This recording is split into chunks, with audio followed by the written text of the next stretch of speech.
hamdan katsiran thayyiban mubarakan fihi kama yuhibbu rabbuna wa yarda. Asyhadu an la ilaha illallah wahdahu la syarikalah wa asyhadu anna Muhammadan abduhu wa rasuluhu. Allahumma shalli wa sallim wa barik wa an'im ala rasulina wa imamina wa nabiyina Muhammadin sallallahu alaihi wasallam wa ala alihi wa sahbihi ajma'in.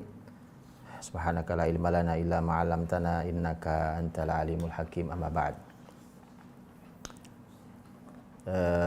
Bapak Ibu yang dirahmati Allah, keluarga besar Al-Fatihah hafizakumullah. Alhamdulillah di pertemuan lanjutan belajar bersama dengan Al-Fatih dan para orang tua murid baik di Kutab Al-Fatih ataupun di Madrasah Al-Fatih. Alhamdulillah kita di pertemuan hari yang pagi yang mulia kita telah mulai banyak sekali kebaikan-kebaikan. Semoga Allah berkahi, semoga Allah terima, dan semoga menjadi modal kebaikan kita untuk sepanjang hari kita beraktivitas amal-amal kesolehan. Di kesempatan yang berbahagia hari ini saya ingin menyampaikan satu judul bab juga sebenarnya, hanya dari salah satu buku yang luar biasa yang bicara tentang pendidikan. Tadi sudah disampaikan oleh Ustaz Joy tentang penulis dan bukunya, yaitu Dr. Majid Ihsan Al-Gilani. Dr. Majid Ihsan ini beliau menggabungkan beberapa ilmu.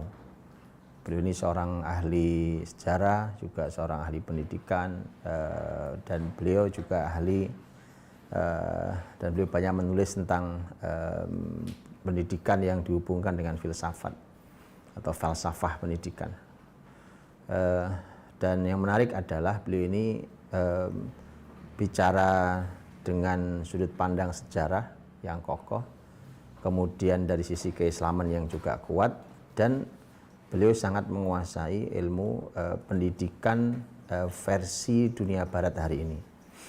Ya, apalagi beliau S2-nya, sebagian S2-nya, karena S2-nya beliau ada dua, kalau saya tidak salah, lebih dari satu yang pasti.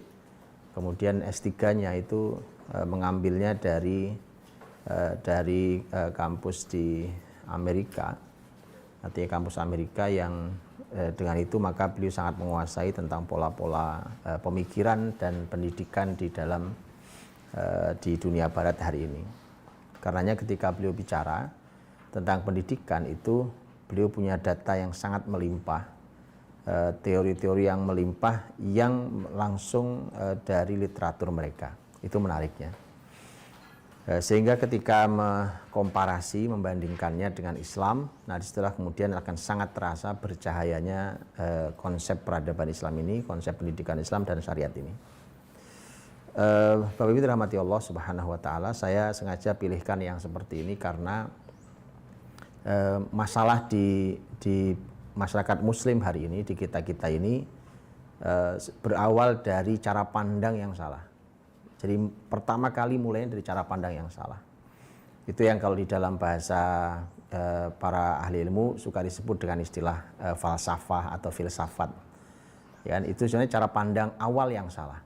Jadi kesalahan pada yang terjadi di lapangan, kesalahan yang terjadi di teknis, di tataran teknis dalam mendidik anak, ya, di rumah, di sekolahan, itu berawal dari cara pandang yang salah. Jadi pondasi dasar berpikirnya yang salah.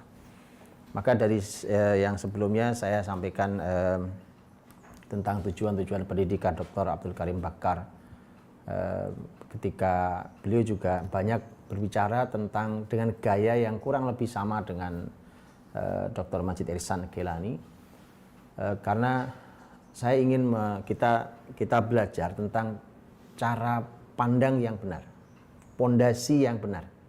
Karena kalau pondasinya benar, kita tidak khawatir dengan bangunannya mau dibangun setinggi apapun. Nah, Dr. Majid Ihsan Al-Gilani tadi sudah sampaikan bahwa beliau ini aslinya orang Yordan dan meninggal juga di Jordan. Tahun 2015 beliau meninggal, rahimahullah.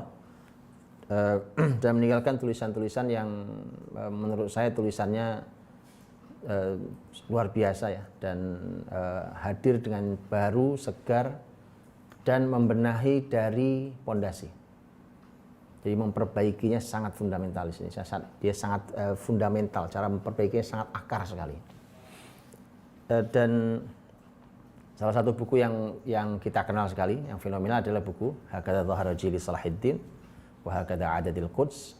Yang ini buku juga sudah di Al-Fatih juga beberapa kali saya sampaikan. Buku yang juga cara mengkajinya luar biasa. Ada yang menarik dari seorang Dr. Majid Ihsan itu adalah beliau ini dari sejak kecil mengagumi Ibnu Taimiyah. Ini agak unik ini. Jadi bayangkan seorang pemikir pendidikan sangat menguasai ilmu pendidikan Barat, tapi dari kecil dia mengagumi Ibnu Taimiyah. Makanya bacalah disertasi S3 beliau tentang pemikiran Al-Fiqhu Tarbawi inda Ibnu Taimiyah. Pemikiran pendidikan menurut Ibnu Taimiyah. Kita akan terkaget-kaget Ibnu Taimiyah tiba-tiba tampil dengan wajah yang tidak pernah kita kenali. Silakan baca. Oke, supaya kita tahu bahwa mengkaji orang itu, kalau kita ini harusnya punya sifat keadilan. Jadi orang jangan ditampilkan dengan uang wajah bukan aslinya. Budi Azhari itu ya ini, gitu ya. Kalau kemudian tiba-tiba hanya dicomoti sebagian kalimat saya, gitu. Kemudian setelah itu dipotret bahwa itulah saya, itu tentu sebuah kezaliman. Makanya kita bisa lihat bahwa Imam Ibnu Taimiyah rahimahullah taala itu sehingga kemudian sampai pro kontra terjadi, itu faktornya karena tidak pernah dipotret seutuhnya. Kalau Bapak Ibu ada yang mengikuti tulisan saya dan saya sengaja menulis itu, dan sayangnya adalah di Indonesia yang begitu-begitu yang viral, dan saya tahu apa yang mudah diviralkan, yaitu ketika memuat sesuatu yang berhubungan dengan kontroversi. Ini kan masyarakat sakit sebenarnya, ya kan? Yang kontroversi baru dia besar dan baru viral dan ramai. Tapi yang sifatnya ilmu yang muassal, ilmu yang sifatnya ilmiah, dasar, bicara dari mulai akar pondasi, orang itu udah ngantuk duluan itu. Orang sudah pergi duluan atau udah nggak minat. Yang seru, yang ramai dibahas dan tidak pernah habis adalah tentang hal-hal yang sifatnya kontroversi. Saya pernah membahas, dan itu sengaja saya ingin memancing, mau melihat apa yang terjadi di masyarakat ini. Adalah ketika saya menulis tentang maulid itu. Maulid bid'ah tanda tanya, gitu ya. Kemudian pro kontra terjadi, ramai, geger segala macam, dan bahkan yang ramai, bahkan ada ustadz-ustadz yang juga ikut ramai gitu. Yang saya sayangkan mereka tidak tahu apa yang saya maksud. Jadi bayangkan mengomentari sesuatu tidak paham dulu apa yang mau dikomentari. Itu luar biasa. Coba perhatikan apa yang saya mau. Saya hanya ingin mencantumkan bahwa Imam Ibnu Taimiyah itu, jadi ketika ada yang bilang Ibnu Taimiyah itu mengharamkan maulid gitu. Lah di kalimat saya juga sudah ada kalimat itu. Apa mengatakan bahwa maulid itu bid'ah, itu juga sudah ada kalimat saya. Tapi ketika dibacakan kalimatnya Ibnu Taimiyah yang mengatakan bahwa bisa jadi orang yang menjalankan maulid itu mendapatkan pahala itu pada meradang. Gitu ya. Saya tidak bicara tidak sedang ada di posisi manapun yang membid'ahkan atau yang mengizinkan atau yang menganggapnya dapat pahala. Saya cuma ingin supaya ketika kita memotret seseorang, potretlah dengan seutuh wajahnya, kasihan, ya kan? Dan itulah mengapa ada keputusan hukum kita dan ada sikap kita terhadap keputusan orang lain. Nah itu yang kedua, itu yang tidak pernah kita miliki kadang-kadang. Jadi kita ngerti ilmu fikih, tapi kita tidak tahu caranya berfikih. Ngerti ilmu fikih, ngerti kita, tapi kita nggak tahu caranya bersikap terhadap sikap fikih itu. Makanya yang luar biasa ke Imam Ibnu Taimiyah itu rahimahullah taala, beliau mengatakan dengan jelas bahwa itu tidak ada tuntunannya bid'ah segala macam tentang maulid ini dan seterusnya, tidak dilakukan oleh Nabi salafus saleh apa dan seterusnya. Tapi lihat sikapnya, dan itu silakan dibuka sendiri, gitu ya, silakan dibuka sendiri. Dan ada yang lucu, gitu. Ada yang lucu lagi adalah komentarnya bahwa itu salah terjemahannya gitu ya. Itu ada juga itu, tapi nggak apa, sah orang melakukan itu. Kita boleh lihat, kalau babnya terjemahan itu kan sederhana, kita boleh cek ya. Tapi Al-Ghazali nggak ada masalah. Saya hanya ingin mengatakan Imam Ibnu Taimiyah itu punya prinsip yang tadi itu, tapi beliau punya sikap yang luar biasa kepada orang yang jauh berbeda. Bayangkan, yang satu bilang bid'ah, yang satu bilang dapat pahala, kan itu kan ujung ketemu ujung kan gitu. Nah, makanya bacalah bagaimana seorang pengagum Ibnu Taimiyah, Majid Irsan Kailani, ketika memotret Ibnu Taimiyah itu kita akan kaget. Duh, kok tidak seperti yang kita bayangkan tentang Ibnu Taimiyah.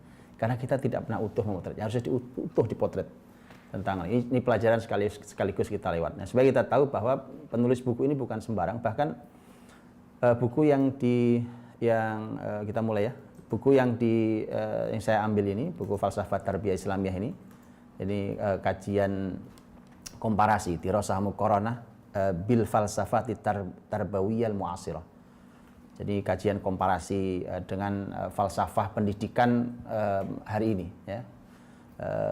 Kontemporer hari ini. Jadi falsafah pendidikan Islam dikomparasi dibandingkan dengan falsafah pendidikan hari ini. Buku ini mendapat penghargaan internasional. Ini penghargaan namanya penghargaan Al-Farabi internasional. Bahkan para jurinya yang artinya para ahli ilmu yang merekomendasikan dari berbagai kampus di berbagai negara merekomendasikan buku ini untuk mendapat penghargaan internasional, itu mengatakan bahwa ada yang mengatakan bahwa sepanjang 800 tahun belum ada buku ditulis dengan cara seperti ini. Itu sampai begitu. Jadi buku ini Masya Allah nggak sembarang. Kalau kita ingin memotret tentang cara berpikir, ya, falsafah itu kan sebenarnya kan pondasi dasar, kan? Ini yang tidak tepat di kita itu. Kita tahu berbicara tentang teknis di lapangan. Bahkan kita tidak tahu teknis di lapangan itu sebenarnya pondasinya apa gitu. Kita cuma tahu, kita tidak pernah tahu di mana posisi duduknya itu di mana gitu loh. Kita tiba-tiba sudah ngomongin tentang kursinya. Ya kalau dia duduki, kalau enggak, jadi kita tidak pernah tahu duduk masalahnya. Akhirnya kita betul-betul tidak mendapatkan, kita kehilangan ruhnya, sehingga akhirnya kemudian kita pasti akan kehilangan hasilnya. Ini falsafah. Jadi mudah-mudahan bisa ditangkap kata falsafah, kan sini itu jadi bahasa Indonesia kan, falsafah bangsa Indonesia. Nah, gitu kan kita tahu itu. Artinya dia ada pemikiran dasar itu yang paling utama di awal yang harus dipahami dulu, baru kemudian kita bicara aktivitas, kita bicara kegiatan, kita bicara tentang teknis di lapangan. Dan ini yang mau dipotret adalah falsafah tentang pendidikan Islam. Saya cuma mengambilkan satu bab saja, yaitu babnya tentang namuzaj al-alaqat bainal insan wal khaliq wal kaun wal haya wal akhirah fi falsafat tarbiyah Islamiyah. Ini tentang pola hubungan antara kita manusia dengan pencipta Allah SWT, dengan alam, dengan kehidupan ini dan dengan akhirat.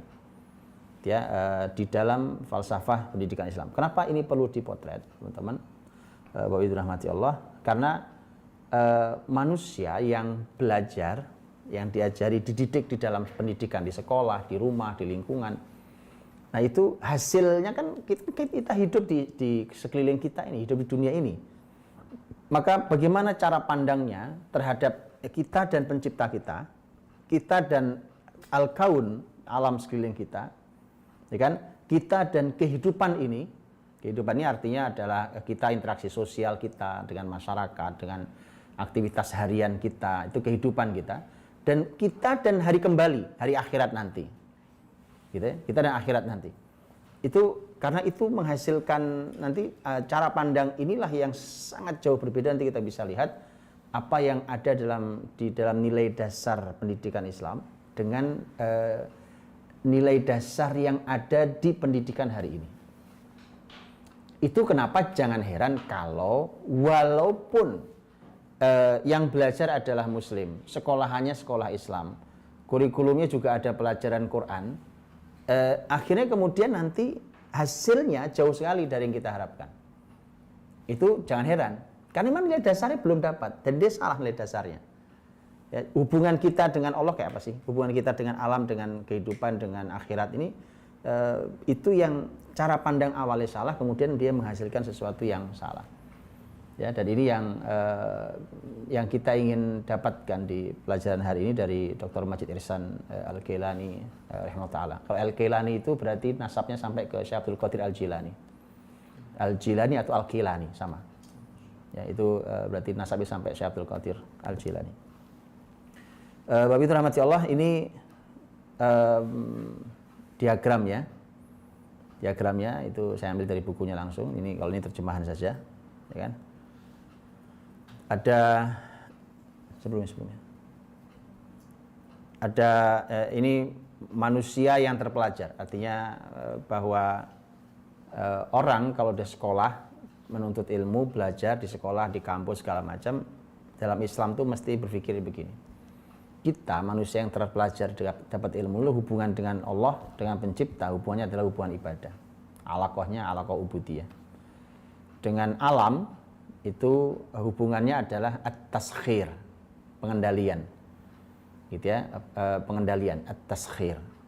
Kita dengan alam sekeliling kita, dengan pohon, dengan batu, dengan tanah, dengan udara, dengan air segala macam, itu hubungannya adalah taskhir. Kita yang belajar hubungan kita dengan sesama manusia adalah hubungannya adalah al-adl wal ihsan, yaitu keadilan dan kebaikan. Itu hubungannya. Hubungan kita dengan al-hayah ini, dengan kehidupan kita ini, ya kehidupan kita secara keseluruhan, hubungannya adalah hubungan al-ibtila, hubungannya ujian. Secara pandang kita terhadap kehidupan ini, kalau seorang muslim menganggapnya adalah al-ibtila, dia adalah ini ujian. Dan hubungan kita dengan akhirat, kita memandang akhirat, kita punya hubungan dengan akhirat adalah hubungan tanggung jawab dan balasan.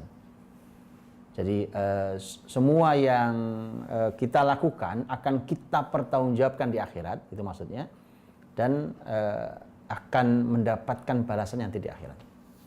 Ini luar biasa, ini konsep yang luar biasa, dan ini yang gagal hari ini. Ya, nanti kita akan lihat seperti apa gagalnya. Dan ini penting Bapak Ibu untuk karena di sini nanti kita akan tahu didik anak kita tuh. Ya, kalau ada yang punya pendidikan, lembaga pendidikan, dia tahu di mana salahnya, kenapa hasilnya sampai salah. Baik, kita lanjutkan. Kita mulai dari yang pertama ya, hubungan manusia dengan Allah SWT yang mencipta, yaitu hubungan ibadah. Kita lihat bicara tentang ibadah, wa ma khalaqtul jinna wal insa illa liya'budun, bahwa kami, kata Allah, tidaklah aku ciptakan jin dan manusia kecuali untuk mentauhidkan aku, beribadah kepadaku. Dan bicara tentang ibadah, saya tidak bahas tentang ibadah itu apa segala macam. Dalam ibadah itu ternyata wujud ibadah itu ada, beliau sebutkan ada tiga. Satu, ada wujudnya secara agama, gitu ya, secara ad-din, ada wujudnya secara sosial, dan ada wujudnya di alam. Itu semua ibadah. Itu semua ibadah. Makanya gampang. Kalau kita buka kitab fikih, bukalah kitab fikih. Itu isinya bukan cuma urusan agama. Urusan agama itu maknanya adalah kita sholat, itu hubungan kita dengan Allah saja. Kita puasa, itu hubungan kita dengan Allah. Bukan cuma itu. Ya, kita tahu bahwa bahkan bukalah kitab fikih. Ini kalau para ustadz bisa tanyakan kepada para ustadz kita. Kalau bicaranya masalah halaman buku. Mana yang lebih panjang? Pembicaraan tentang rukun Islam itu, ibadah mahdoh itu, ya sampai haji itu, dengan setelah itu masuk bab muamalah. Biasanya dimulai dari mulai kitabul buyu, tentang jual beli, terus sampai ujungnya adalah masalah negara. Ya, kitabul hudud atau kitabul jihad dan seterusnya. Jadi ada wujudnya. Ibadah kita ini harus ada wujudnya. Dalam urusan agama adalah hubungan kita dengan Allah Subhanahu wa taala, dengan di mana memang ibadah itu membuat orang-orang beriman itu memang menjadi soleh. Ini juga membantah mereka yang mengatakan bahwa yang penting kan hasilnya baik. Karena contohnya gini, inna salata tanha 'anil fahsya'i wal munkar. Sesungguhnya salat itu mencegah perbuatan keji dan munkar. Kemudian dimaknainya dibalik menjadi begini. Yang penting saya tidak melakukan perbuatan keji dan munkar sehingga saya udah cukup, gak perlu salat. Karena hasil salat tertinggi kan tanha 'anil fahsya'i wal munkar gitu ya. Sehingga salat sudah tidak perlu. Karena tidak begitu. Karena ibadah itu harus ada wujudnya secara agama. Nah, semua aktivitas itu adalah wujud kita, ya. Salat kita yang baik, hubungan kita dengan Allah Subhanahu wa taala. Kemudian ternyata juga ada wujud sosial. Jadi kalau ibadah kita baik, makanya Quran pun mengatakan gitu. Manusia ini selain diminta untuk beriman, beramal soleh, juga diminta untuk melakukan amal-amal sosial, dan itu sangat banyak dalam Quran. Nanti kita berikan contoh satu ayat. Jadi wujud sosialnya ada. Jadi ibadah, dan itu bagian dari ibadah. Bagian dari ibadah. Ibadah dengan wujud sosial itu. Kemudian juga ada wujud secara alam. Gitu. Wujud secara alam. Gitu kan. Di mana ibadah kita itu punya efek positif terhadap alam sekeliling kita. Karena itu juga bagian dari ibadah kita. Karena contoh, Quran ketika melarang kita untuk melakukan amal kerusakan, umpamanya, ya kerusakan itu. Karena itu diharamkan, dilarang oleh Allah Subhanahu wa taala. Jadi ibadah kita harus ada wujudnya secara alam ini. Mari kita lihat hubungan itu di dalam ayat berikut ini. Ya, ini adalah ibadah di mana wujud agama dan wujud sosial jadi satu. Ini Al-Baqarah 177 itu. A'udzubillahi minasyaitonirrajim. Laisal birra an tuwallu wujuhakum qibalal masyriqi wal maghrib walakinnal birra man amana billahi wal yaumil akhir wal malaikati wal kitabi wan nabiyyin. Ya, itu adalah iman kita.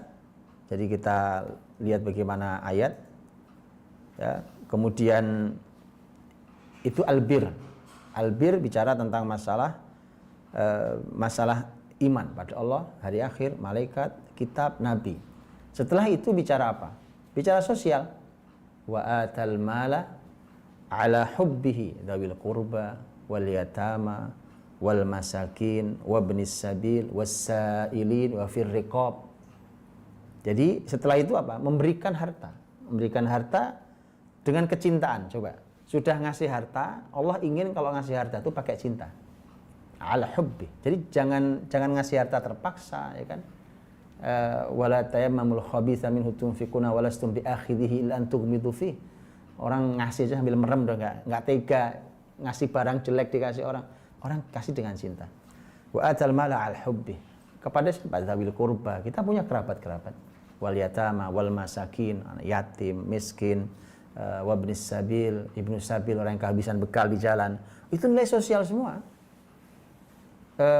Yang suka kita kelewat gak terkaji biasanya ibnu sabil. Ibnu sabil itu suka kita remehkan, ya kan, orang kehabisan bekal di jalan. Itu subhanallah, itu kalau difikirkan teman-teman, itu antum tahu ya, sepanjang sekarang coba hitung dari saya tinggal pokoknya di Depok sini ya, tinggal di Depok sini. Kalau dari Depok saya mau ke Jawa Timur, berapa rest area yang saya lewati, betul ya? Berapa rest area saya lewati? Dan kebayang tidak? Itu artinya itu kalau itu masuk di dalam cover untuk memenuhi ibnu sabil supaya tidak kehabisan bekal, itulah kenapa dulu rest area dalam Islam itu diambil alih dengan cara wakaf. Itu. Muslimin ini konsep ibnu sabil itu konsep luar biasa. Ibnis sabil wassailin. Orang-orang yang as-sail, orang-orang yang mengemis, meminta, ya, terpaksa mereka harus mengemis, as-sailin. Wa fir riqab, para budak, kalau ada perbudakan, kasihan manusia hidup tapi setengah barang, ya, wa fir riqab. Kemudian kembali lagi, setelah itu balik kepada hubungan kita dengan Allah Subhanahu wa taala. Wa aqamas shalah wa ataz zakah, ya, mendirikan salat, membayar zakat. Setelah itu balik lagi ke sosial. Jadi antum lihat ya, bolak-baliknya lihat, wujud ibadah itu semua ibadah, albir semuanya. Jadi harus ada wujudnya. Setelah aqamas shalah, ataz zakah. Setelah itu apa? Wal mufuna bi ahdihim idza ahadu. Mereka orang-orang yang menepati akad-akad yang dibuat. Ya. Mereka orang-orang yang kalau sudah membuat kesepakatan, mereka orang pegang kuat. Itu Nabi mencontohkan luar biasa. Ya, was-sabirina fil ba'sa iwadh-dharra wa hinal ba's. Ini orang-orang yang punya kesabaran dalam keadaan apapun, dalam keadaan sulit apapun, yang sakit, yang perang, dalam keadaan miskin. Itu Allah sampai puji ulaikal ladzina shadaqu. Ini orang-orang yang sidq, orang-orang yang punya kejujuran iman, kan kebenaran iman. Wa ulaika humul muttaqun, malah mencapai derajat paling tinggi yaitu takwa. Jadi ini ibadah di mana dia wujudnya berupa agama dan sosial. Sekali lagi bahwa ini konsep luar biasa. Ya, jadi ibadah kita ini harus mewujud begini. Jadi pahami bahwa hubungan kita, ya, mendidik anak, mendidik para pendidik kita itu sampai mereka punya hubungan dengan Allah, dengan Sang Khalik itu hubungannya seperti itu, hubungan ubudiyah, yang ibadah itu terwujudkan nyata.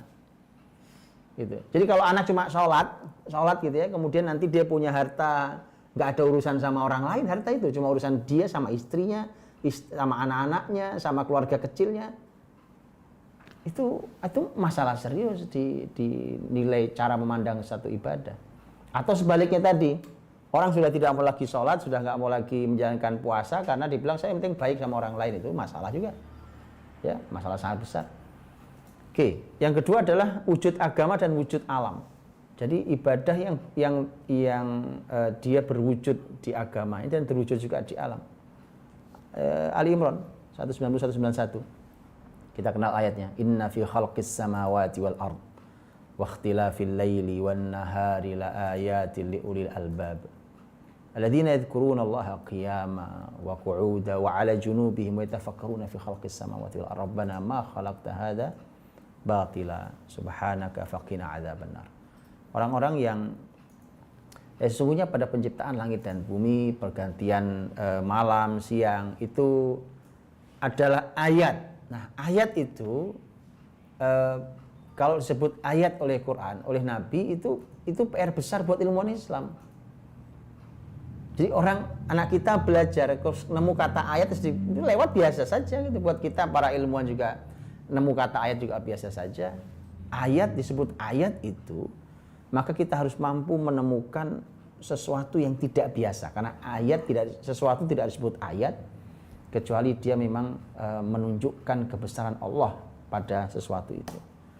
Jadi ayat tadi khalqis samawati wal ard wa ikhtilafil laili wan nahar, itu kalau fakultas universitas berapa fakultas itu, ya kan? Khalqis samawati wal ard wa ikhtilafil laili wan nahar la ayat li ulil albab. Nah, setelah itu kan masalah alam tuh, langit, bumi, ya kan, pergeseran malam menjadi siang, itu kan berapa ilmu, itu alam sekeliling kita. Nah, itu terhubung dengan wujud ibadah kita secara agama. Ya, alladzina yadhkurunallaha qiyama, orang yang zikir pada Allah berdiri, wa qu'uda sambil duduk, wa 'ala junubihim bahkan sambil tiduran. Kemudian wa yatafakkaruna fi khalqis samawati wal ard. Mereka tafakkur, itu menghasilkan ilmu-ilmu besar dan penemuan-penemuan besar di dunia para ilmuwan Islam itu karena ini, ayat ini. Dorongan supaya orang itu mau tafakkur. Nah, ternyata dalam Islam harus digabung dengan zikir. Alladzina yadhkurunallah. Zikir bergabung dengan tafakkur. Hasilnya peradaban. Oh iya. Ya, sampai mereka para ilmuwan itu kalimatnya adalah begitu melihat keajaiban alam yang ditanda, yang sebagai sebuah tanda kebesaran Allah, yang dipadukan antara tafakkur dan zikir, maka mereka sampai para ilmuwan itu mampu mengucap Rabbana ma khalaqta hadza batila. Saya cukup sedih ketika melihat para ilmuwan hari ini itu lisannya susah nyebut Allah itu. Susah kali nyebut Allah. Rabbana, ayatnya Rabbana, Rabb kami, ma khalaqta hadza batila. Itu sampai munajat loh kalimat ini. Tidak ada yang kau ciptakan sia-sia ini. Subhanak, ini malah pujian untuk Allah. Ya, Maha suci Engkau. Faqina adzabannar, malah ada doanya sekalian. Ini ilmuwan dekat dengan Allah. Gitu kan? Gimana ilmuwan ngomong udah kesana kesini, ya kan, nyampaikan teorinya, itu nggak ada Allahnya sama sekali. Nggak ada Allah sama sekali. Saya sudah pernah ungkapkan di Sapa Pagi juga seingat saya. Saya iri kadang-kadang dengan kebiasaan lisannya orang-orang Arab tuh. Itu orang-orang Arab tuh membawa berita perempuan nggak jilbaban, pakaiannya nggak jelas juga, ya kan?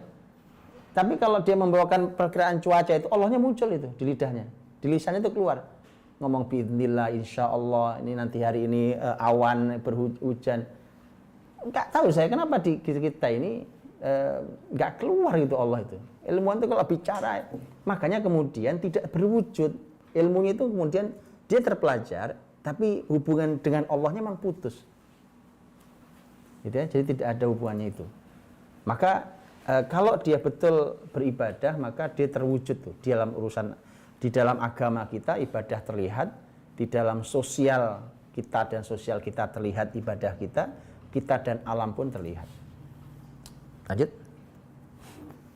Ya, ini kalau ibadah kita terus kita jalani sampai level sempurna, maka ada level sempurna itu ditandai dengan itu, dengan mahabbah, roja dan khauf. Ini pernah juga kita bahas di Sapa Pagi kalau masih ingat. Ya, roja dan khauf adalah sayapnya dan kepalanya adalah mahabbah. Dan itu memang kesempurnaan cinta. Gitu ya, sempurnaan ibadah. Sempurnaan ibadah adalah ketika harapan dan rasa takut itu punya keseimbangan. Kemudian yang paling depan di kepalanya adalah cinta, kemudian terbang tinggilah burung itu pergi menemui Allah SWT. Itu kesempurnaan ibadah. Dan karenanya lihat ketika bicara tentang ilmuwan, surat Fatir 28 kan innama yakhsyallaha min ibadihil ulama. Jadi ulama itu kan ilmuwan. Ilmu itu ternyata memang berpadunya, hasilnya adalah yakhsyallah. Jadi rasa takut pada Allah. Ya, min ibadihi, ini dari hambanya. Kata ibadah juga diambil dari kata al-abd, orang yang menjadi hamba Allah mestinya beribadah. Jadi ibadah ada rasa takut pada Allah, kemudian hamba yang beribadah, dan kemudian ilmuwan. Jadi ilmuwan yang beribadah pada Allah hasilnya adalah al-khasyah. Al-khasyah ini khasyatullah. Makanya kemudian muncullah kalimat innamal ilmu al-khasyah. Karena ilmu itu sesungguhnya adalah al-khasyah. Dan makanya dulu ada orang tua yang berpesan pada anaknya, kalau setiap kamu nambah nulis hadis maka lihatlah hatimu. Nah, kalau hatimu tambah takut pada Allah maka benar, kalau tidak maka ada yang salah dari belajarmu. Ya, jadi artinya bahwa ini kesempurnaan, itulah kesempurnaan ibadah itu.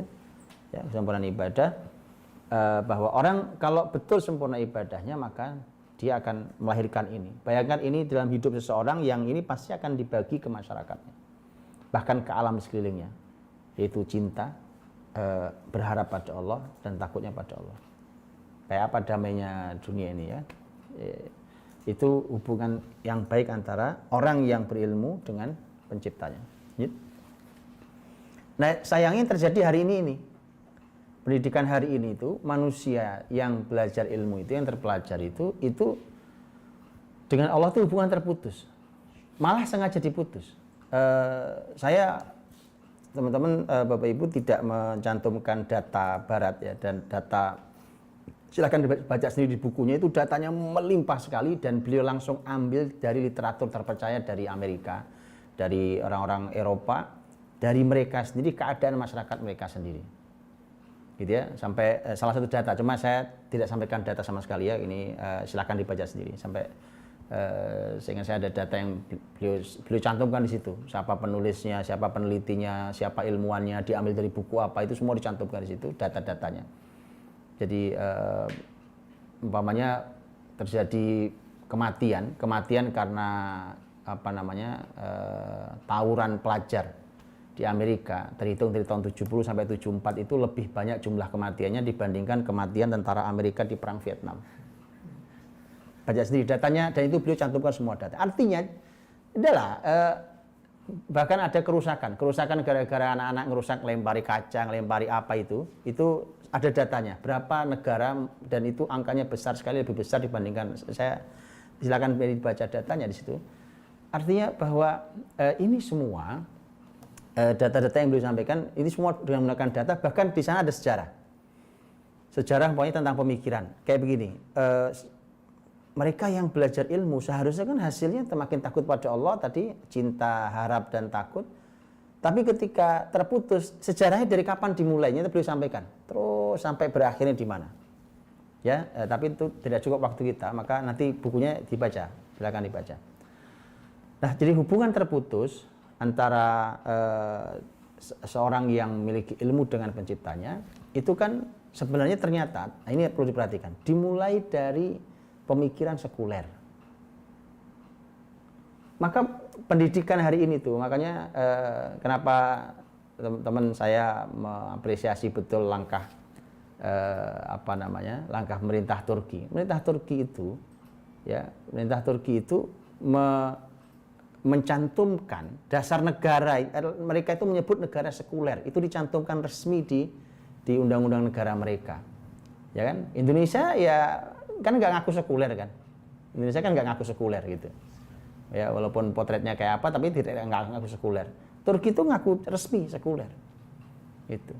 Maka kalau kemudian keadaan Indonesia tidak bunyi sekuler gitu, mestinya keadaannya lebih mudah untuk menanganinya gitu kan. Nah, itu kenapa kemudian perlu juga bertanya, karena saya ingat betul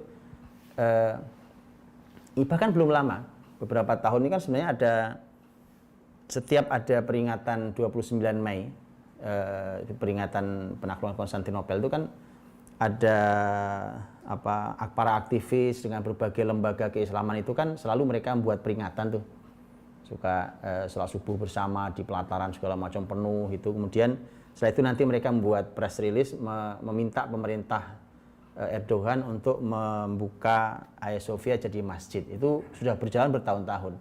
Kalimat Erdogan waktu disampaikan keren kalimatnya menurut saya. Dia bilang penuhi dulu masjid yang lain, baru nanti saya buka. Keren, karena itu artinya kalimat sesederhana itu tuh, dia di bawah mencoba memainkan itu sampai terjadi kesepakatan loh. Keluar keputusan mahkamah ya, pengadilannya Turki untuk membuka kembali menjadi masjid. Apa maksud saya dengan semua ini? Karena memang karena dahulu terakhir kepemimpinan Islam ada di Turki, maka mereka harus dihabisi duluan sehingga tidak boleh nyisa sama sekali, ya kan? Dan itu ternyata untuk menutupnya, ternyata memang digunakan sekulerisme itu, di mana masjid, apapun lah simbol-simbol agama, masjid, Allah, ya kan, kitab suci, itu letakkan di satu ruangan. Gitu kan, ruangan ya mau diapalah bahasanya, ruangan ini kalau perlu disucikan ruangan gitu ya, ruangan kehidupan yang kita sucikan ini, kemudian sisanya ruangan terbesarnya itu nggak usah pakai itu. Jadi kalau ente mau masuk ngurusi agama, masuk ke ruangan itu sekulerisme itu, disebut dengan fasluddin anid dunia, memisahkan agama dari kehidupan dunia ini. Dan sayangnya di kita yang tidak ngaku sekuler itu sekulerismenya luar biasa. Itu menggerogoti para orang-orang bahkan yang membawa label Islam sekalipun itu. Sampai mereka tidak sadar mengucapkan kalimat gereja. Nggak sadar, kalau sadar sih kita nggak sadar itu. Karena saking begitu rusaknya, begitu parah mendarah daging sekulerisme itu. Karena memang dipisah itu. Sampai umpamanya gitu, sudahlah, kenapa sih negara ngurusi urusan-urusan pribadi? Jadi agama itu sama dengan wilayah pribadi.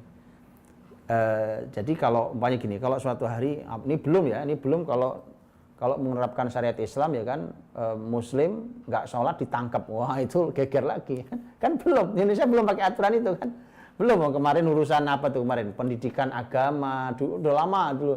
Terus apalagi yang terbaru itu aja ramenya, dan selalu kalimatnya sama, dan itu kalimat sekuler murni, dan itu milik gereja, bukan milik muslimin. Bahkan ada tulisan ilmuwan mereka nih dialuskan bahasanya dengan mengatakan begini, peran gereja sampai abad pertengahan sudah cukup, gitu bahasanya itu ya. Di abad pertengahan peran gereja sudah cukup. Hari ini waktunya yang berperan adalah ilmu.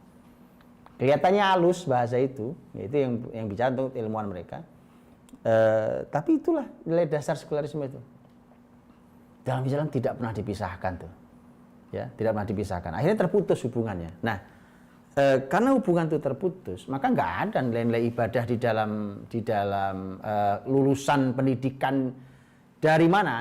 Kemudian terhubung seperti tadi, nilai-nilai sampai terwujud agama ada kelihatan dalam ibadah mahdhah, kelihatan di alam, di sosialnya, kelihatan di alam semestanya, nggak akan kelihatan, nggak ada hubungannya, gitu ya. Makanya sah-sah saja ketika umpamanya orang berilmu, gitu ya, bahkan dia menjadi rujukan di ilmunya. Tapi begitu kita nengok kepada kesehariannya ternyata nggak sesuai dengan yang sering disampaikan. Itu sah saja kalau di ilmuwan barat hari ini. Saya kasih contoh banyak. Orang sah kok menjadi guru besar, menjadi trainer besar, umpamanya di bidang ilmu apa gitu ya, tentang ilmu pendidikan anak gitu. Ternyata ke rumah tangga dia berantakan, anak-anaknya juga payah gitu. Itu sah, mereka sah.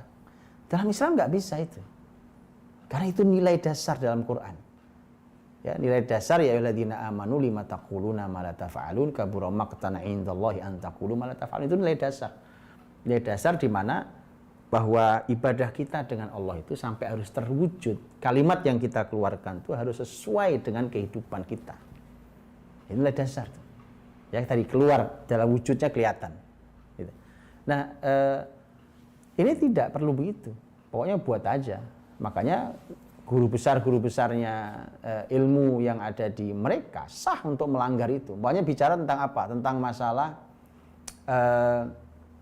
umpamanya lingkungan hidup, umpamanya gitu ya. Pada lingkungan hidup tentang masalah lingkungan segala macam. Tapi sah untuk dia membuat teori seluar biasa mungkin, kemudian habis itu dia mendukung atau dia mendapat keuntungan besar dari sebuah perusahaan yang merusak lingkungan.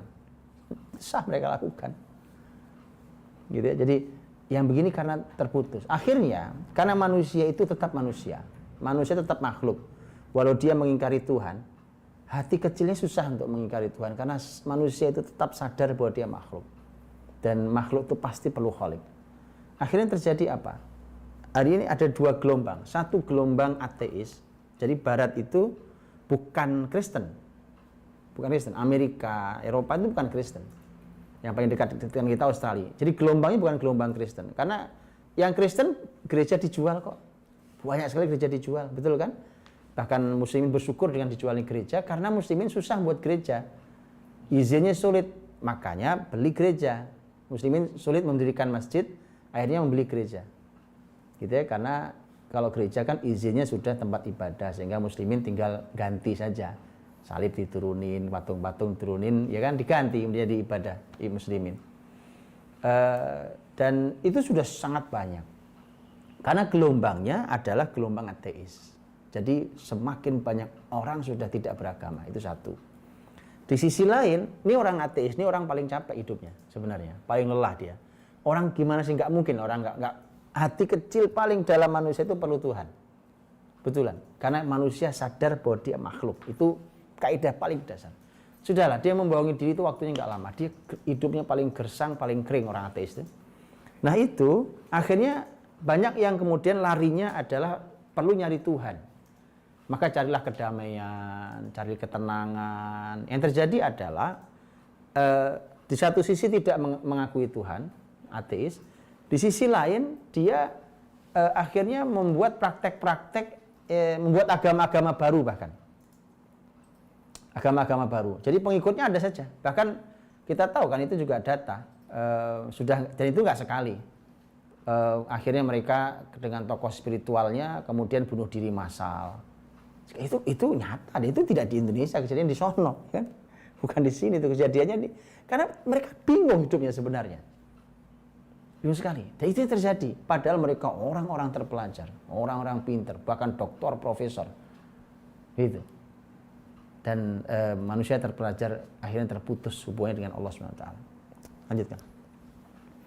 Oke, manusia terpelajar bagaimana hubungannya dengan alam adalah hubungan at-taskhir, hubungan pengendalian. Alam ini di tangan muslimin itu adalah ada pengendalian. Kita kendalikan alam ini. Allah SWT memberikan kekuatan. Kita kalau naik kendaraan kita ya, naik mobil. Zaman dulu naik kuda, naik unta, naik keledai, naik bigol itu. Zaman sekarang naik sepeda, naik motor, naik mobil, naik pesawat, naik kereta, itu doanya kan gitu. Doanya apa? Subhanalladzi sakhkhara lana hadza. Sakhkhar ini artinya bahwa kita sucikan Allah, bahwa Allah telah mengendalikan kendaraan ini untuk kita.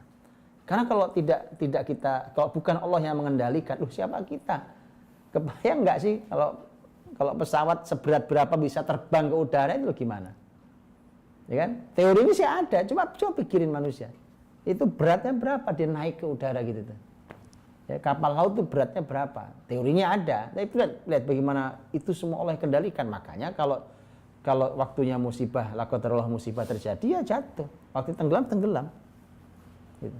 Jadi taskhir, Allah mengendalikan alam ini untuk manusia, maka manusia ditugaskan untuk berada dalam frame itu, di dalam bagaimana kita dan alam sekeliling kita.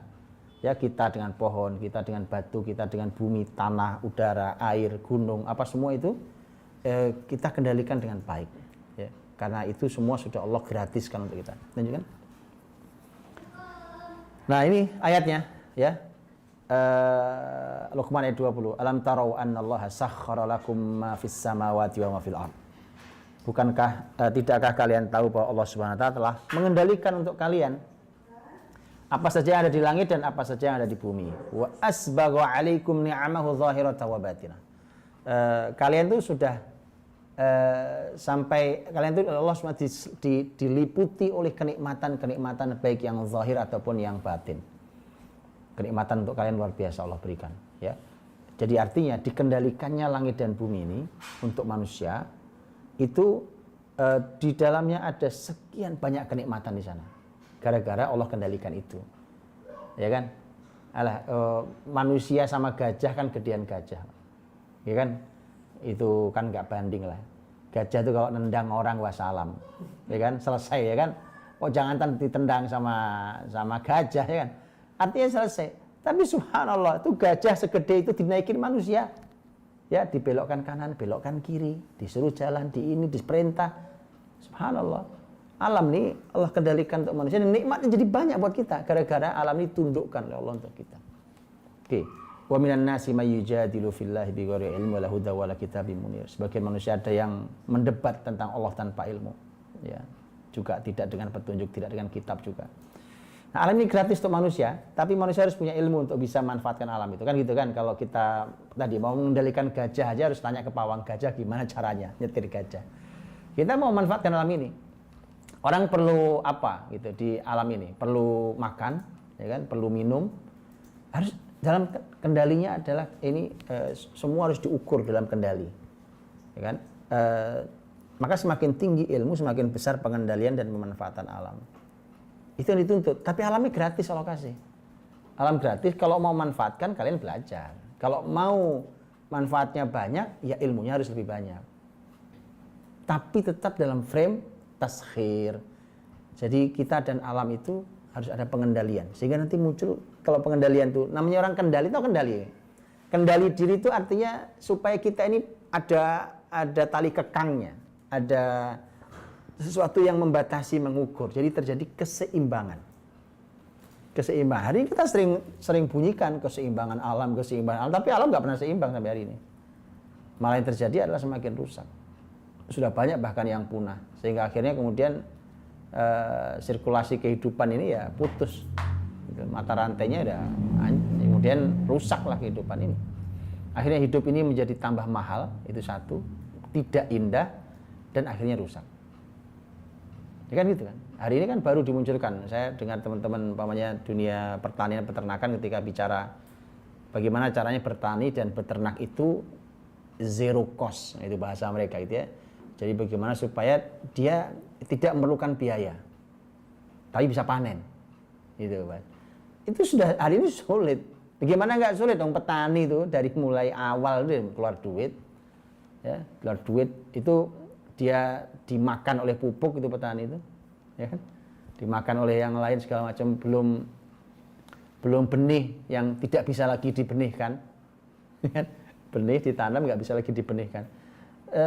Jadi rusak, alamnya jadi rusak. Ya, akhirnya rusak, kemudian semua menjadi serba mahal.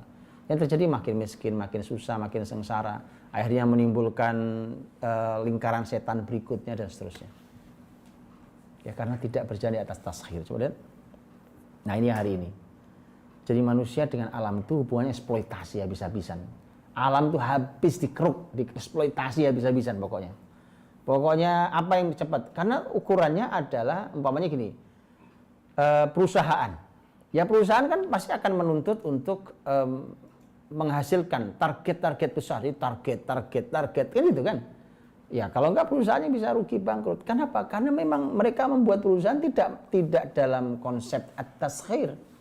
Tapi konsepnya adalah eksploitasi habis-habisan alam ini. Jadi alam ini habis disedot. Tidak peduli. Efeknya apa? Kerusakan di mana-mana. Padahal kita sudah diingatkan betul oleh Allah langsung yang punya bumi ini. Wala tufsidu fil ardi ba'da islahiha.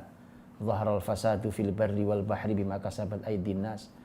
Jadi Allah sudah ingat, jangan rusak loh bumi ini. Dan nampak kerusakan di mana-mana ini karena manusia ulahnya. Itu hubungan eksploitasi. Akhirnya dengan alam ini kita nggak bersahabat. Jadi bukan dikendalikan. Dikendalikan itu kan artinya ya, oh ini mulai masalah, mulai ini, lakukan ini. Terus oh, baru nanti kita begini, terus begini. Hal-hal penemuan-penemuan yang berhubungan dengan alam yang tidak ramah dengan kebaikan, yang malah tidak ramah dengan alam, malah merusaknya, itu oleh muslimin pasti akan dihindari.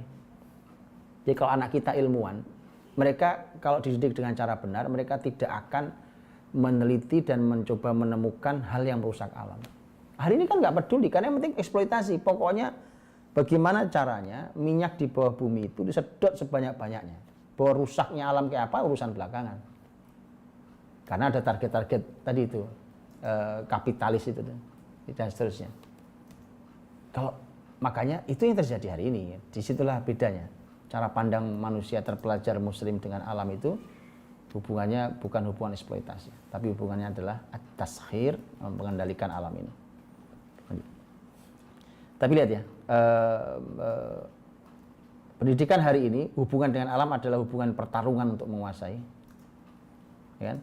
Tanpa tujuan kecuali hanya untuk eksploitasi dan bersenang-senang. Kan semua tujuan itu apa sih? Hal-hal agak jauh dapat duit tujuannya, dapat duit, ya kan, habis itu bisa senang-senang hidup, ini nggak lebih dari itu. Itu yang terjadi, itu yang paling top. Makanya alam ini, kita sama alam tuh kayak alam tuh kita jadikan budak, pokoknya habis kita pers tuh alam, setelah itu rusak kita tinggal. Yang terjadi, tidak, muslimin itu memperlakukan apa siapa dengan cinta. Oh, contohnya Nabi SAW. Ada sahabat, Nabi lagi jalan sama sahabat, ada burung muter-muter di kepala. Kata Nabi, siapa yang ngambil anaknya? Yes. Kembalikan. Ternyata betul, sahabat ada ngambil anak itu ibu burung. Katanya kembalikan. Jadi teman-teman, apa ya? Kita dengan alam tuh hubungannya cinta, hubungannya itu. Cinta itu untuk semua. Itu tidak, ini kan pertarungan dengan alam. Akhirnya yang terjadi apa? Ya sudah, kita bertarung sama alam. Waduh, itu gajah kalau ngamuk sekali lagi ditendang selesai. Air itu kalau ngamuk, banjir habis kita. Itu kan? Kan itu yang terjadi. Kemudian nanti kita berpikir gimana caranya menghadang air lah. Anda bisa menghadang air. Ya, dan seterusnya. Tapi lihat ya, Dr. Majid Ihsan Kailani mencantumkan hadis riwayat Muslim ini untuk menyatakan bahwa Islam ini agama yang objektif sekali. Jadi semua kritik kita tentang dunia barat hari ini ternyata di akhir zaman tuh kayak gitu. Taqumus sa'atu warum aktsarun nas. Ya, nanti kiamat terjadi, kiamat itu terjadi dan Romawi itu jadi bangsa paling banyak jumlah penduduknya. Romawi itu paling banyak jumlahnya nanti. Terus dipuji, lihat, qala lahu Amr, absir ma taqul. Qala aqulu ma sami'tu min Rasulullah sallallahu alaihi wasallam. Qala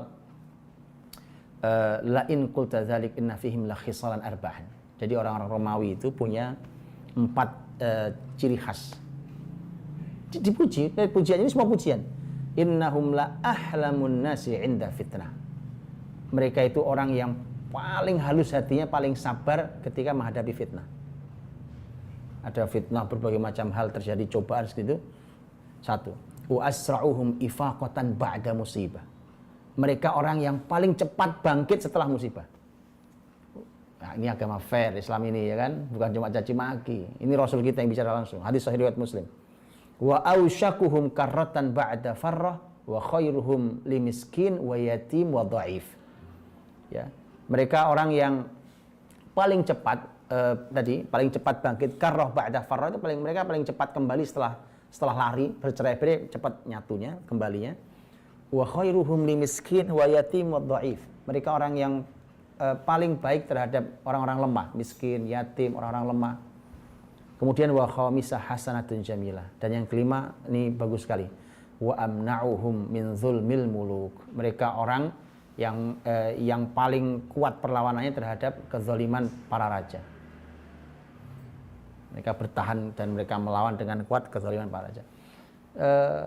Artinya ya saya cantumkan ini supaya juga kita tahu bahwa Islam objektif sekali, tidak hanya mengkritik, mencaci maki. Artinya kalau kita mau bicara tentang Eropa sana, tentang Amerika, orang Barat hari ini yang menguasai peradaban hari ini, ternyata Nabi sudah sampaikan bahwa mereka punya kelebihan loh. Dari sinilah harusnya muslimin manfaatkan poin-poin inilah kelebihan mereka. Jadi saudara kita yang ada di sana itu, ini kelebihan mereka. Ini kelebihan mereka itu. Kalau ini sudah disebut Nabi kan, Masya Allah kan. Artinya bahwa inilah keistimewaan dan kelebihan mereka. Baik, lanjutkan. Yang 10. Baik, manusia terpelajar dengan hubungan yang sama manusia, dengan sesama. Manusia kan ada macam-macam, ya kan? Ada yang beriman, ada yang tidak beriman, ada yang baik, ada yang jahat, ada yang muslim, ada yang tidak muslim, ada yang lemah, ada yang kuat, ada yang kaya, dan seterusnya. Bagaimana hubungan kita manusia muslim yang terpelajar itu, yang berilmu dengan hubungan semua manusia? Hubungannya adalah keadilan dan kebaikan. Innallaha ya'muru bil adli wal ihsan. Sesungguhnya Allah memerintahkan untuk kalian berbuat keadilan dan ihsan. Ihsan itu berbuat baik pada orang lain.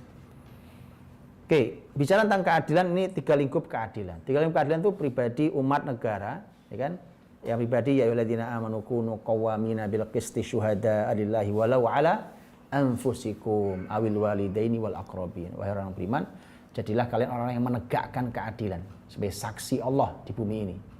Gitu. Walau itu pada diri kalian sendiri. Jadi keadilan itu menimpa.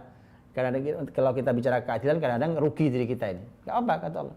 Walau pada diri kalian tegakkan keadilan. Bahkan walaupun itu merugikan dirimu, orang tuamu, kerabatmu. Jadi keadilan di level pribadi kita. Islam disuruh untuk kita menegakkan itu. Ya kan?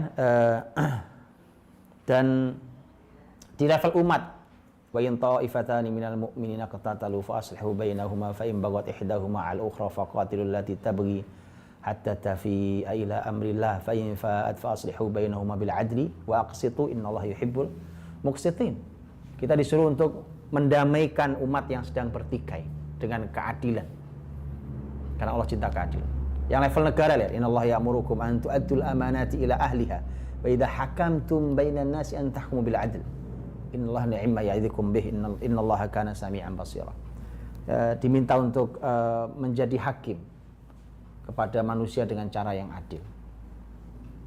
Jadi keadilan itu dari mulai pribadi, umat dan negara. Jadi tidak benar kalau keadilan itu hanya di level pribadi, karena kita harus punya nilai keadilan itu di semua lini kehidupan, pribadi, di umat ini, di sosial masyarakat ini, dan bahkan kemudian di negara. Ini PR besar sendiri. Ya, PR besar sendiri. Gimana manusia mau cari keadilan kalau keadilan adalah tempat bersemayamnya para mafia? Gimana nyarinya? Ya kan? Walaupun itu surat An-Nisa 135 itu kan ditulis besar-besar itu di, ya. Tapi nggak jadi pengingat juga. Lanjut. Nah, kalau tadi al-adl, ini al-ihsan. Al-ihsan, kebaikan untuk orang lain. Lihat 3 ayat ini. Ini berbuat baik pada orang lain. Ayat yang dicantumkan di sini. Ya, nanti dijelaskan Imam Ibnu Katsir. Khudhil afwa wa'mur bil 'urf wa a'rid 'anil jahilin. Maafkan, ya, amar ma'ruf, dan berpalinglah dari orang-orang yang bodoh. Idfa' billati hiya ahsan as-sayyi'ah nahnu a'lamu bima yasifun. Jadi balaslah dengan yang lebih baik. Jadi keburukan itu balaslah dengan yang lebih baik. Jadi orang berbuat buruk pada kita, balas dengan yang lebih baik. Ya, idfa' billati hiya ahsan. Fa idzal ladzi bainaka wa bainahu adawah ka'annahu waliyyun hamim. Kita juga diminta untuk membalas dengan cara yang ahsan, yang lebih baik, sampai tiba-tiba tuh hubungan kita dengan yang orang yang kita musuhi atau orang bermusuhan dengan kita itu tiba-tiba seperti waliyun hamim, kayak teman akrab. Karena keburukan dia kita balas dengan kebaikan. Imam Ibnu Katsir memberikan komentar dengan 3 ayat ini. Kata beliau, inilah 3 ayat. Tidak ada keempatnya pada masalah makna. Bahwa Allah memerintahkan agar bersikap baik kepada musuh dari kalangan manusia dan berbuat baik kepadanya, agar sikap asli yang baik itu bisa mengembalikan kasih sayang dan persaudaraan. Itu sikap asli kita, Muslim punya sikap ini. Ini bahkan kepada musuh dari kalangan manusia disuruh sebaik itu. Jadi orang beriman itu hatinya baik Pak orangnya. Apalagi pada sama Muslim, ini bicara tentang pada musuh, bukan hanya orang kafir. Karena orang kafir ini tidak bermusuhan dengan kita, tapi ini musuh dari kalangan manusia, bahkan itu lihat, disuruh untuk membalas keburukan mereka dengan yang lebih baik. Al-ihsan. Itu hubungan kita dengan sesama manusia. Lanjut. Nah, ini ada hari ini, pendidikan hari ini hasil ini. Dengan orang lain itu hubungannya adalah pertarungan dan hak hidup bagi yang paling kuat. Jadi yang berhak hidup hanya yang paling kuat. Hukum rimba. Oh iya, dengan bahasa persaingan. Ini kan zaman persaingan, ya kan? Zaman persaingan. Maka kalian harus kreatif, harus ini itu. Itu maknanya dibaliknya adalah yang tidak kuat, yang lemah silahkan siap-siap menggali kuburan sendiri. Gitu. Yang boleh hidup hanya yang paling kuat. Ini udah kayak hukum rimba. Itu terjadi. Pertarungan terjadi, saingan terjadi dengan cara yang itu sama manusia. Sama manusia. Kok begitu? Kita dengan saudara kandung kadang-kadang, ya kan? Kita dengan tetangga, orang paling dekat dengan kita. Nah, itu yang terjadi. Karena pertarungan yang luar biasa terjadi dan kemudian akhirnya hak hidup itu hanya bagi yang paling kuat. Lanjutkan. Baik, ini manusia terpelajar bagaimana dalam Islam hubungannya dengan kehidupan ini. Ya. Dan kehidupan ini dengan al-hayah, kehidupan ini itu muslimin memandang kehidupan ini adalah ujian. Ini dua ayatnya. Al-Kahfiyah 7 dan Al-Anbiya 35. Inna ja'alna ma'alal ardi zinatan laha linabluwahum ayyuhum ahsanu amala. Kami jadikan semua yang ada di bumi ini sebagai perhiasan. Ini hiasan di bumi ini. Ya, zinatan laha. Agar kami menguji mereka mana yang paling baik amalnya. Jadi semua yang ada di bumi ini dijadikan Allah sebagai al-ibtila, sebagai ujian. Al-Anbiya 35 adalah wa nabluukum bisyarri wal khairi fitnah wa ilayna turja'un. Kami uji kalian dengan keburukan, dengan kebaikan, semuanya ujian itu. Semuanya ujian. Wa ilayna turja'un. Jadi orang miskin ujian, orang kaya ujian, orang sakit ujian, orang sehat ujian. Jadi cara pandang Islam terhadap kehidupan ini adalah al-ibtila. Ini semua ujian. Kalau ujian itu berarti kan kita harus bersikap seperti orang ujian. Nah, ujian itu ya kita tahu menyiapkan diri dengan baik, bersikap dengan baik, ya kan? Kemudian kita berharap bisa lulus di ujian itu dengan baik dan seterusnya. Kita lihat poin-poinnya. Nah, ini kaidah ujian. Namanya ujian, maka muslimin bersikap terhadap kehidupan dengan cara ini. Yang satu, Allah memberikan ujian dalam bentuk kebaikan ataupun keburukan. Kemudian hamba terbagi 3 sikap. 1, dia mengambil yang buruk. 2, menyerah pada yang buruk. 3, ini yang diharapkan, yaitu mengambil yang baik untuk menolak yang buruk. Gitu. Jadi kita harus carikan solusi. Harus mencoba mencarikan solusi. Baik. Yang kedua, setiap ujian mempunyai waktu dan batas akhir. Semua akan berakhir kok ini. Pandemi juga akan berakhir. Ya kan? Ilmuwan bahasanya gini, kita nggak tahu kapan ini berakhir. Iya, pasti berakhir. Ya kan? Karenanya manusia harus menunggu dengan sabar hingga tiba masa akhir. Jadi dia harus mampu menunggu, dia harus punya stok yang cukup untuk menunggu dan dia harus punya kesabaran yang tinggi sampai semua ujian berakhir. Yang ketiga, menunggu berakhirnya ujian bukan berarti menyerah pada keburukan. Ya, dia memang menunggu. Menunggu itu bukan tidak beraktivitas. Orang yang sakit ya berobatlah. Itu perintah Rasul kita. Teruslah berobat, tapi belum dapat obatnya atau belum sembuh, itu memang menunggu ujian gitu. Menunggu ujian berakhir. Tapi bukan berarti menyerah. Yang keempat, karena manusia tidak selalu mampu memilih sarana yang tepat untuk menghilangkan keburukan. Kadang-kadang kita pilih jalan yang nggak tepat segala macam, maka ia memerlukan 2 hal. 1, punya sikap yang benar. Yang kedua, taubat saat salah dalam memilih. Orang umpamanya miskin, ujian. Kaya, ujian. Gitu ya. Orang ketika miskin umpamanya dia memilih jalan untuk menghilangkan kemiskinan itu, tapi caranya salah. Ya, itu ya, makanya muslimin harus punya sikap yang benar terhadap musibah itu, dan kalau ternyata jalan pilihannya salah, maka dia harus bertobat. Gara-gara lapar dia mencuri umpamanya. Gara-gara dia nggak punya uang, dia pengen apa, kemudian dia korupsi. Ya. Jalan pilihan yang salah. Ini terjadi hari ini. Jadi manusia terpelajar itu dengan kehidupan ini hubungannya hubungan senang-senang. Wis pokoknya hidupnya senang-senang. Ya kan, semuanya party pokoknya. Ya pesta pora ini. Pokoknya dimanapun, ya kan, gayanya maka gaya pesta. Semua gaya pesta. Sehingga Anda melihat yang ingin berpesta bukan hanya bukan hanya orang kaya. Ya, orang nggak punya pulsa pun pengen pesta. Iya. Yang penting kan gaya, ya kan? Bahwa kemudian setelah itu dia nggak punya internet, kemudian nyari wifi, ya itu urusan belakangan, ya kan? Tapi gayanya penting. Yang penting gaya dulu. Jadi gaya itu hidup bersenang-senang, jadi merusak pola hidup. Dan itu bayangkan ilmuwan tinggi dengan kehidupan, iya cuma tersenang-senang aja. Babnya bab proyek doang. Cuma nyari proyek bagaimana caranya bisa mengumpulkan, kalau bahasa teman-teman itu mengumpulkan koin dan poin, ya kan? Poin dan koin, cuma ngumpulin poin supaya naik pangkatnya, kemudian mengumpulkan koin, duit recehan itu, ya kan? Duit recehan bisa miliaran tuh, tapi itu recehan, ya kan? Karena kalau menjual agama Allah itu kan sama nangkali lah. Baik, ini akhirat, ini terakhir, yaitu manusia terpelajar dalam Islam itu hubungan dengan akhirat adalah hubungan tanggung jawab dan balasan. Ya, ini Al-Hujurat 92. Fawarabbika lanas'alannahum ajma'in amma kanu ya'malun. Maka demi Rabbmu kami, kata Allah, pasti akan menanyai mereka semua tentang apa yang mereka lakukan. Jadi tanggung jawab. Jadi muslimin itu ketika berbuat di dunia ini itu berpikirnya akhirat. Nanti saya pertanggungjawabkan di akhirat, sehingga dia hati-hati di dunia ini. Az-Zalzalah, faman ya'mal mithqala dzarratin khairan yarah wa man ya'mal mithqala dzarratin syarran yarah. Yang amal kebaikannya sekecil apapun diperlihatkan Allah, ditunjukkan, dibalas oleh Allah. Yang keburukannya sekecil apapun akan diperlihatkan dan dibalas juga oleh Allah Subhanahu wa taala. Itu adalah balasan, ya. Jadi fa rabbika lanas'alannahum ajma'in dan wa may ya'mal mithqala dzarratin khairan yarah. Dan ini artinya adalah balasan, ya, ada balasan dan ada pembahasan tentang tanggung jawab. Nah, yang ada hari ini adalah manusia terpelajar ini, ya, ini babnya bukan untuk tema akhirat dengan akhiratnya, pertanggung jawaban di akhirat itu bukan dia merasa bertanggung jawab dan merasa harus menjalankan ini dengan baik-baik karena nanti akan dibalas semua amal kita.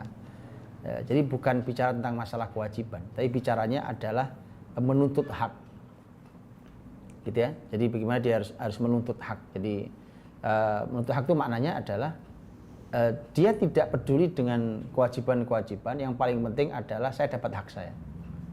Nah, dapat hak saya, jadi dia lupa dengan bicara kewajiban. Kalau di dalam Islam itu banyak pembahasannya adalah selesaikan tugas kewajibanmu. Bahkan lihat ya, Nabi SAW pernah ditanya tentang pemimpin yang zalim. Lihat pemimpin yang zalim. Ini sebenarnya bahasanya konteksnya kalau ada pemimpin zalim banget pada kita. Kemudian kita ini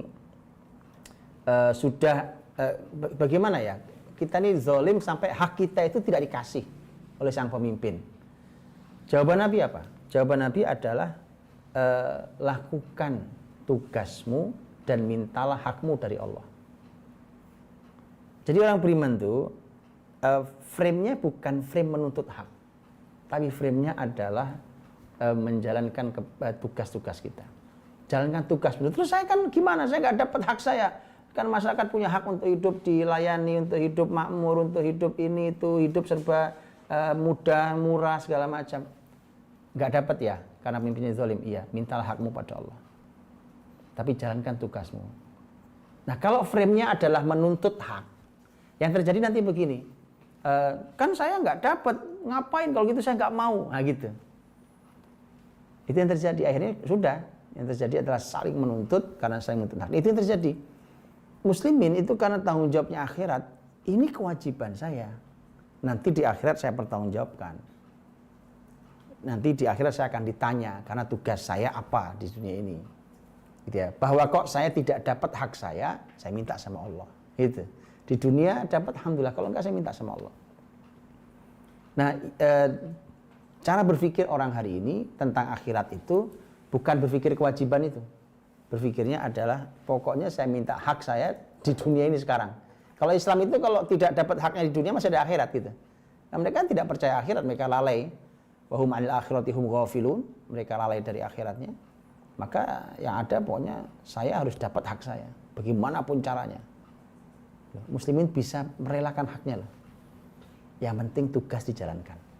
Hari ini tugas sekedarnya saja, yang penting hak saya dapatkan. Jauh cara berpikirnya. Ya, makanya orang yang penting dapat hak